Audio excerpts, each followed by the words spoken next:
Hi there, I'm Andrea Koppel, and it's time for coffee, the podcast where you get to hear firsthand what the jobs and careers that interest you the most are really like. Hey there, Java Junkies. Welcome to another K-Cup mini episode of Time for Coffee. By the way, K-Cups come in 3 sizes, single, double, and triple shots, or roughly 1 minute, 5 minutes, or 10 minutes in length. So if you don't have time to throw back an entire caffeinated career conversation, these K-Cup mini episodes of T4C can give you a quick caffeinated fix, whether you're on the go or you only have a few minutes to binge. So grab your mug and take a chug, because it's time for a caffeinated career double shot K-Cup with my guest, Jennifer Garibay.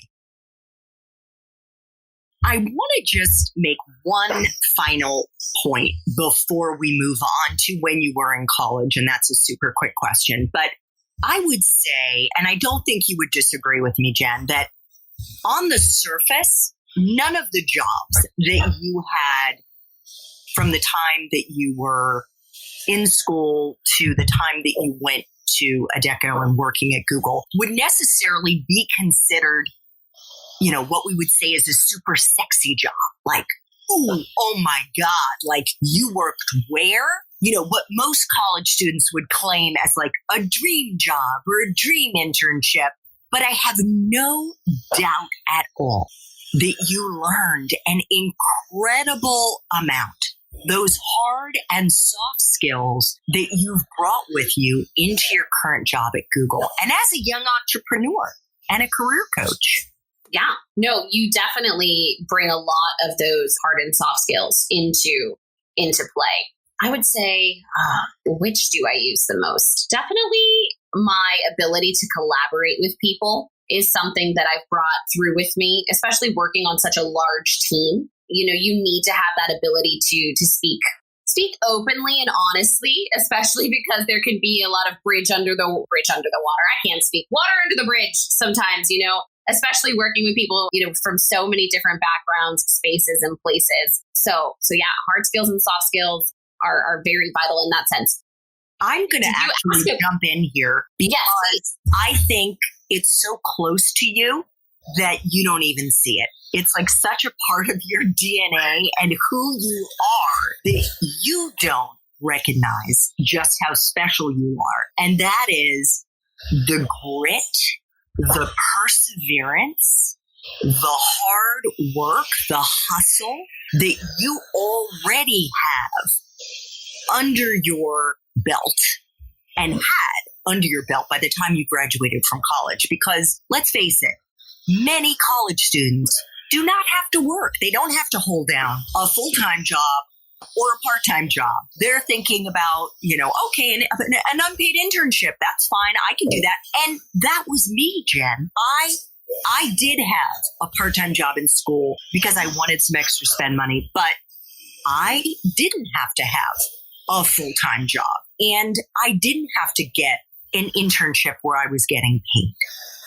I will say that it makes you look around more. And you're not the first person to say that. I think it's hard to call yourself that, you know, a hustler.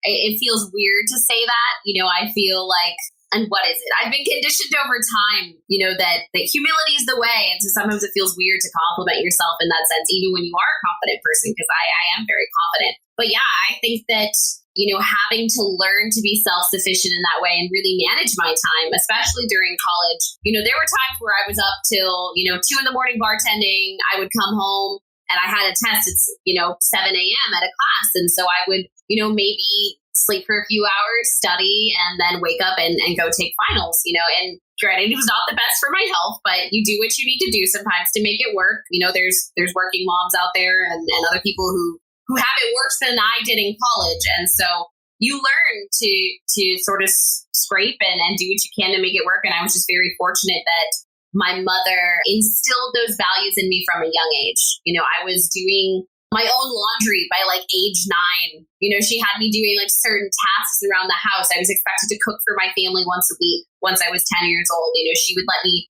choose a recipe from the recipe book and we'd go grocery shopping together. And she just, she was a single mom. And so I think it was really important for her to teach me to just be very self-sufficient, and it paid off, I'd say.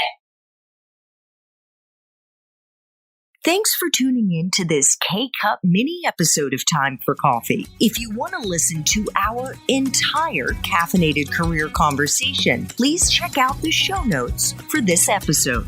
Thanks so much for listening to Time for Coffee, where the professionals in the jobs that most interest you always have time to grab coffee 24/7, no matter where you live.